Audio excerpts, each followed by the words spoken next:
So I recently discovered a really interesting application of using Novelcrafter as I am currently creating a series of lore books for one of my series. So let's dive in and check out this whole new workflow that I've developed and see if it can work for you. So basically what I'm trying to do here is I have this book series that I wrote, and there's duplicates that you can see here on the screen, so don't worry about those. But this is my first ever series, and I'm currently trying to take each of these books of the series and write a lore book that can accompany it.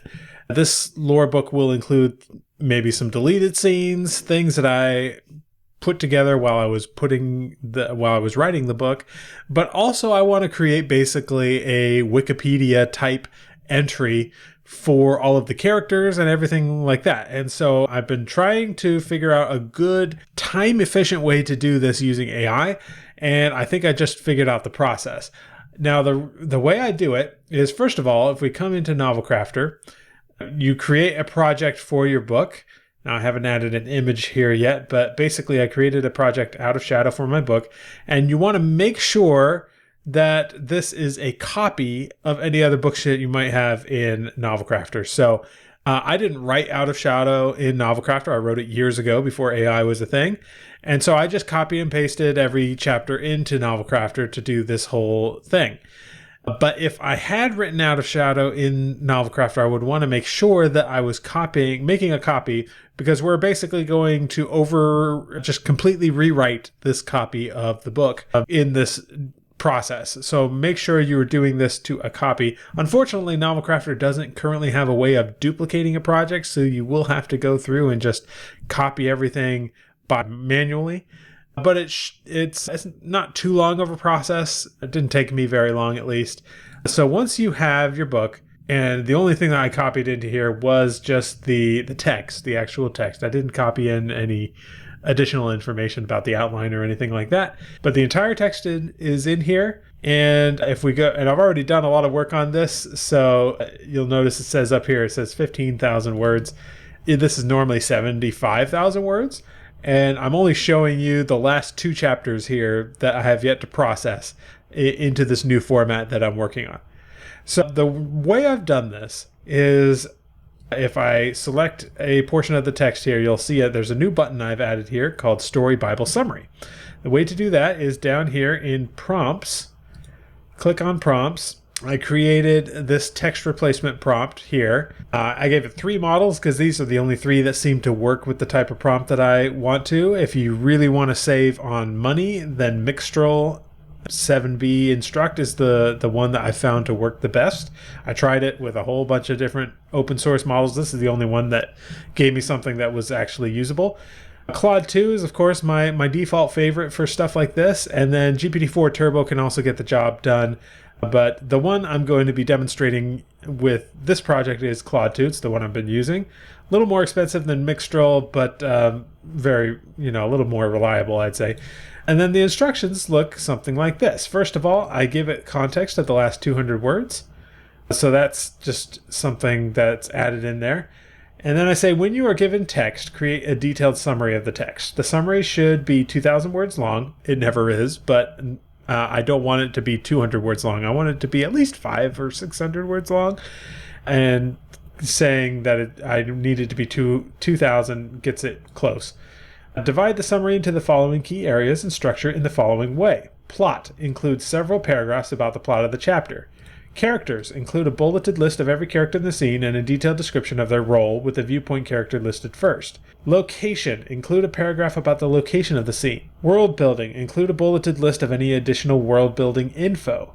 And then finally, timeline, note any references to any time passing, such as references to how much time has passed since a previous event, or references to the age of characters, etc. List these as bullet points. And I added this one last minute because I realized that timeline is something that it's hard for people to keep track of sometimes. And I think readers like to see that kind of stuff, like, oh, when does this take place and how much time passed and all that stuff. And so having a system to include that, I think is good. So what this does is it basically takes anything that I've selected and it runs this prompt on it. Okay. And the reason I'm doing this is because using a model with a large context window, like, say, Claude, is difficult. And a lot of people say, oh, you can just put your whole book in there and it'll understand everything and you can ask it questions. You can create these lore entries just by putting your book into Claude and asking it for information about a character or something. And it can do that to a certain extent, but it's actually not that great at it. And so I actually did a video a while back about doing a story Bible with ChatGPT, and I used a prompt similar to this.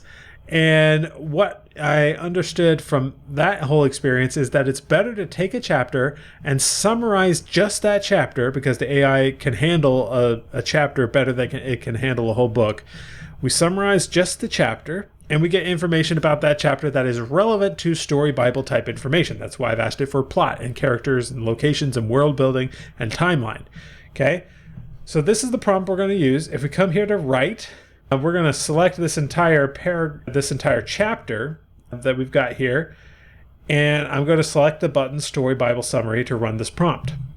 I'm going to use Claude 2, and here it has started overwriting the text of that prompt and just giving me the output here based on the prompt that I gave it. So, and this is why I have you make a copy of your book first, because we're going to be completely overwriting the text of each chapter with this new result. So it gave me a pretty beefy 3-paragraph summary of the chapter. And here it's given me a list of characters in the scene. It's given me the full location here. And it's given me potential timeline information, like Jack was unconscious for 3 days after the battle, which is maybe an important thing. And then if this all looks good, I just hit apply. And then I'll just trim off this little preamble here at the top. And we've got a completed chapter here for the Story Bible. Now, keep in mind, this is not a Story Bible yet. This is not a lore entry yet. That's coming in just a second, but this is a preemptive step in order to create that thing. And we're just going to run it one more time here on the final chapter, or the epilogue. All right, so we have the epilogue done here as well. And basically what we've done now is we look at the top here. This used to be 75,000 words. We are now at 14,000 words, so it's significantly less text, but still gives you the plot of every chapter, so it's easy to understand. Additionally, it gives you all of that character information and everything in a very well-structured format, so it's going to be easier for the AI to reference later, which is what we're going to do now. We're going to go now to chat in Novelcrafter, and this is where you can chat with any model that you want, but you can bring in the context of a specific scene, of a specific codex entry, or you can, in this case, we're going to bring in the context of the entire novel, which in this case is 14,000 words. So we are going to need a beefier model to work with this. I'm going to, as usual, click Claude 2, but you could probably use GPT-4 Turbo for this because that has a higher context window as well. Up here at the top is where we choose the model that we're chatting with. So I'm going to go over here and select Claude 2. And then over here under snippets in Novelcrafter, you can do snippets, which are just notes to yourself. I've added a snippet with the prompt that I want to use, which is going to look something like this. Given the context, write a 2,000-word Wikipedia entry about character. I'm going to select just the name Jack. She's my main character in this story. Be definitive and precise in your statements. Do not use passive voice. Use active voice. Follow this outline. And then I have like introduction, overview, background, and then I give it a note if there's not enough information to go off, invent more details about her background, because there is a lot of stuff in the book, but there's probably not going to be a whole lot there. And so if it doesn't have the leeway to sort of make up stuff, it's going to just retread old ground, which I don't want it to do.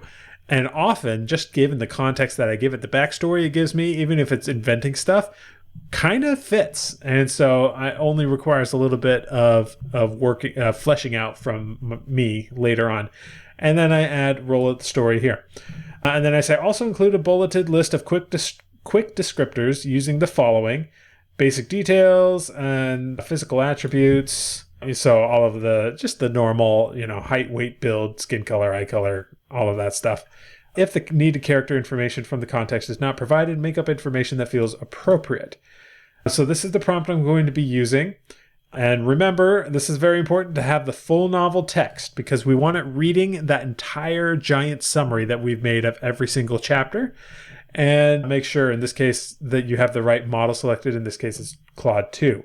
Then we're going to hit send. All right, so Claude 2 has rejected my prompt because of moderation. So I'm going to have to modify some things here. Okay, I had to go through and tweak some of the language in the summary that was triggering some content moderation from Claude. But once I did that, it was absolutely fine and seems to be working just perfectly here. So as you can see, it's given me what I want. It's given me the overview here, just an overview of who she is, some of her background, nothing too fancy, some a role in the story, and then her basic details like, name and everything. And that's it. So I could ask it for more. I could ask it to expand on something in particular, but this is fine with me.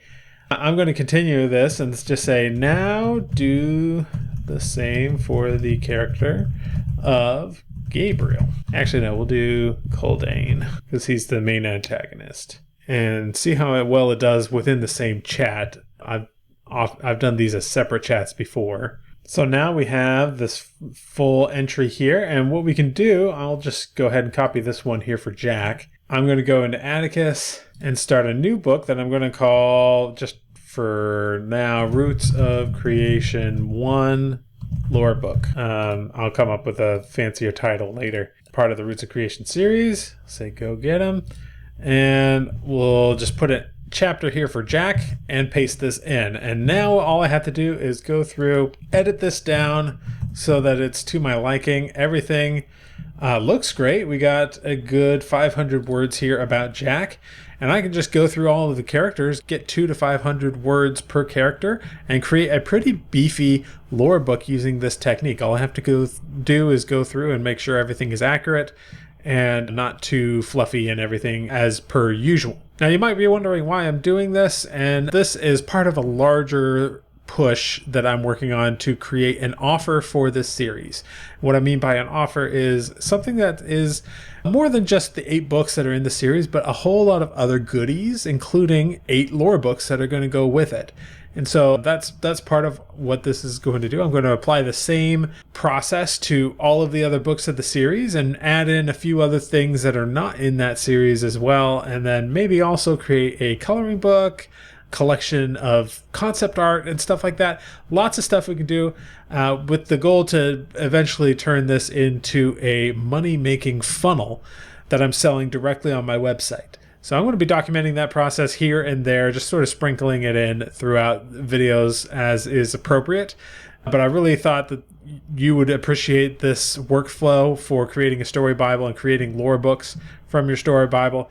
So if you're interested in knowing more about this process of creating short but interesting books in a really quick amount of time, go see my video about how to write a book in a day, and I'll see you in the next video.